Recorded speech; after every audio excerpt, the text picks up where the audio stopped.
Hello, my name is Timothytrespas, and I am a human being who has found himself targeted, gang-stalked, given Morgellons, tortured, tormented, remote neural monitoring, sickness, homelessness, mental health problems, and the list goes on. But here I am aboard my boat, our boat, still afloat, still off the waters between Brooklyn and New York and Queens, and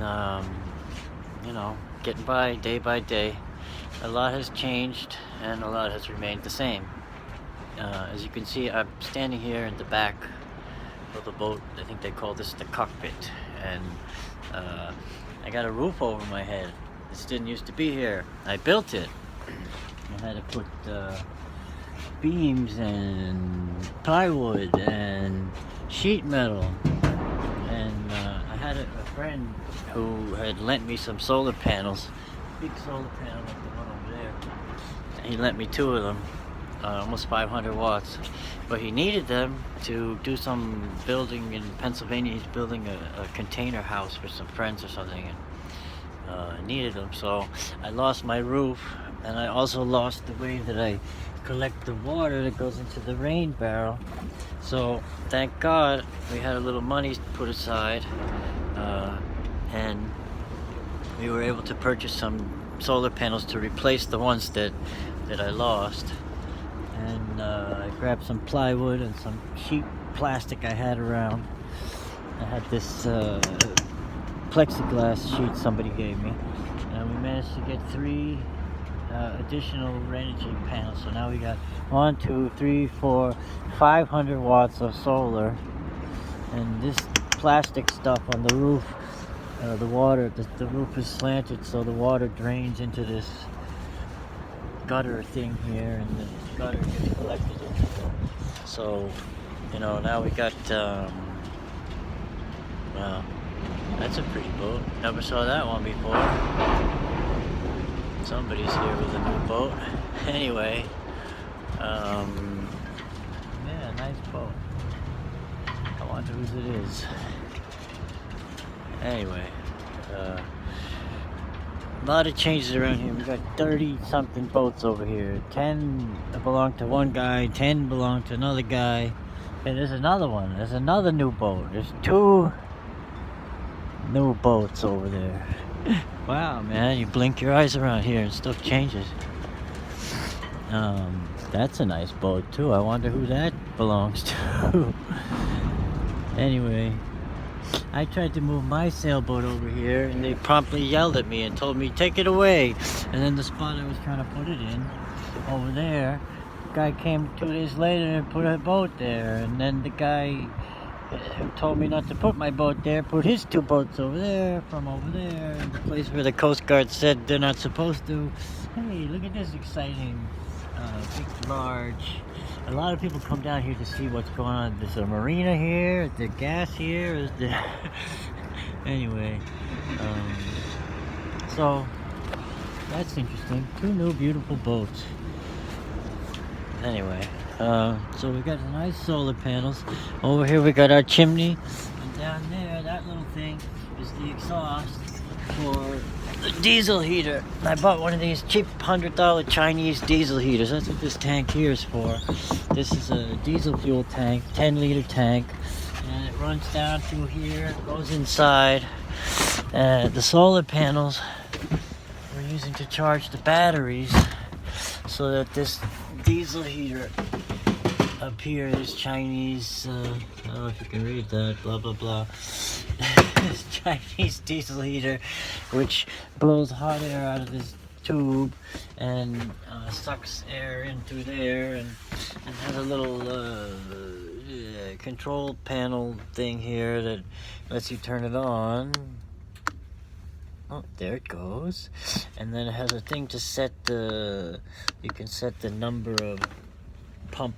It uses a dosing pump, so you can set the number of doses per moment, and it has a timer, tells you how long it's going, and anyway, when it starts up, it uses about 10 amps. So I mean, we can't really see here, but I got my solar, 3 solar charge controllers, 6 amps, 7.7 amps, and 0.4 amps. I got 300 watts on one, 200 watts on the other one, and my friend is letting me use his panel on his boat, so a little bit trickle charge. Right now we're pulling 10 amps to start up the heater, and it takes a few minutes to start up, but once it starts, it blows lots of hot air. And the whole reason that I invested in a diesel heater rather than just keeping going with the propane is because I had a hope that the diesel fuel would, the heater would be more efficient than just burning the propane. Wow, that's a nice boat, man. I wonder if he's coming down here to live. If he's just trying to find a place to put himself, because once this place fills up with too many friggin' boats, they're gonna do something. But for the moment, we're here and they're not doing nothing. So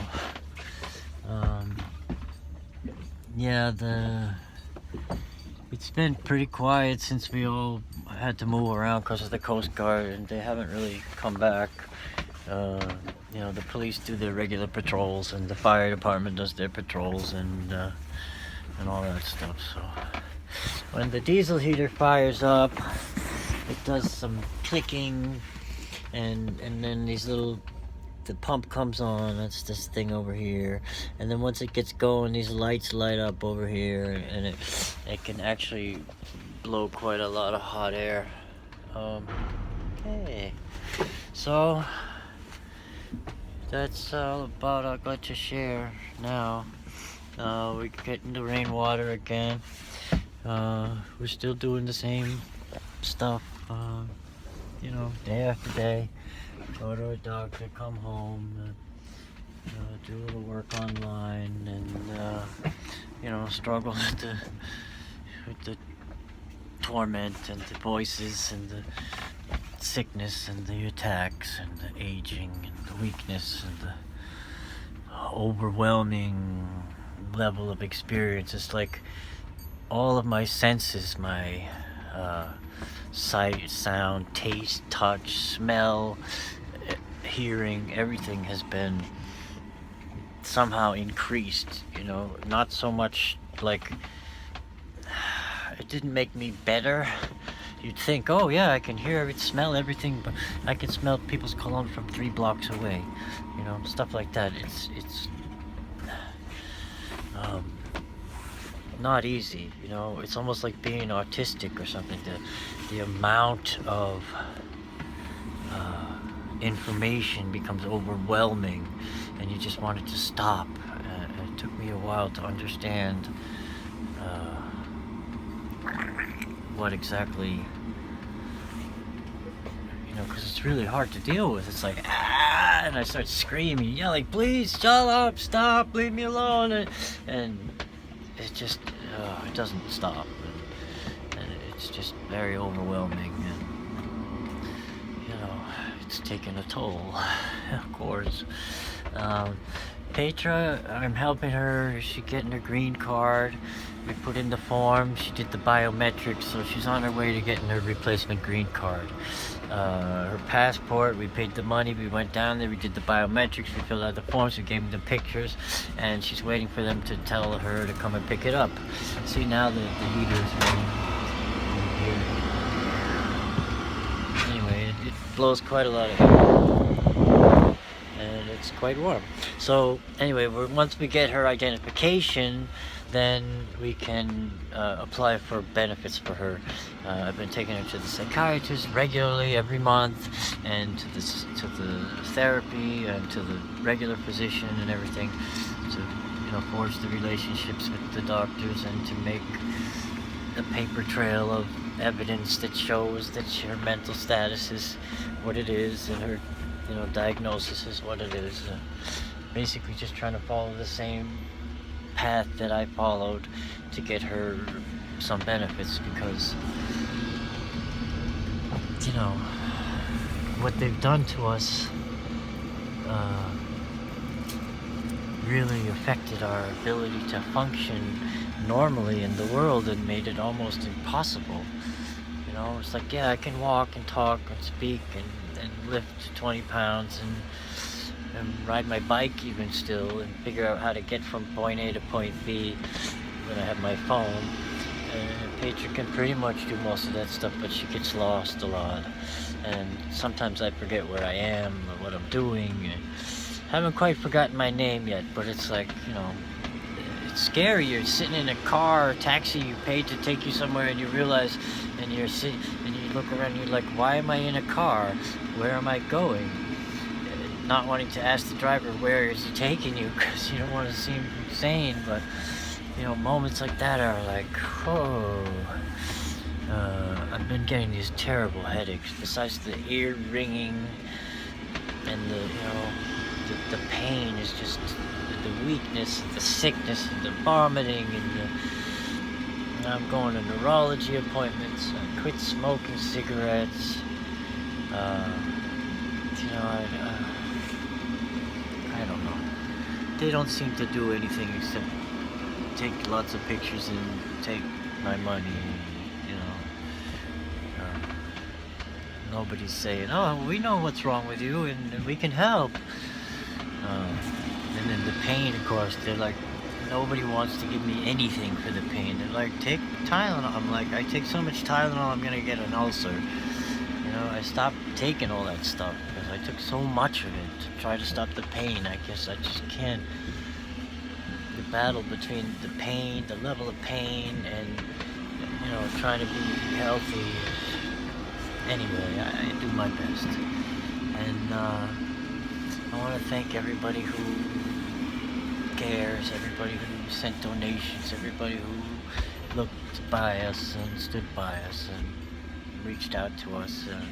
I know this is the hardest thing that you and we will ever have to go through, I imagine. I don't know, in this life at least. And so I guess that's the story. I just wanted to fill you all in on this. Last year we spent $1,682 on propane. This one. And so I was hoping that somehow using this diesel heater I could save money because it's a little more efficient, but, you know, I don't know, we'll see. Either way, I'm either lugging 20-pound tanks of propane, or I'm going to the gas station to get 5 gallons of diesel. And, you know, either way, I'm lugging it back to the boat, lugging the water, and lugging the... But we got electricity now, so we can run a laptop all night. We can charge our phones, we can have the lights on, we can run this heater. It actually runs all night on low. I don't know if it'll run all night on high yet. I have 300 amp deep cycle marine starting batteries, so hopefully that's enough to run it through the night. If you don't turn it on and off, if you just run it, then, you know, once you turn it on, it uses 10 amps, then it stops. And anyway, I'm babbling. It doesn't use a lot of power. So thank you for watching, and best wishes. God bless you all. Take care.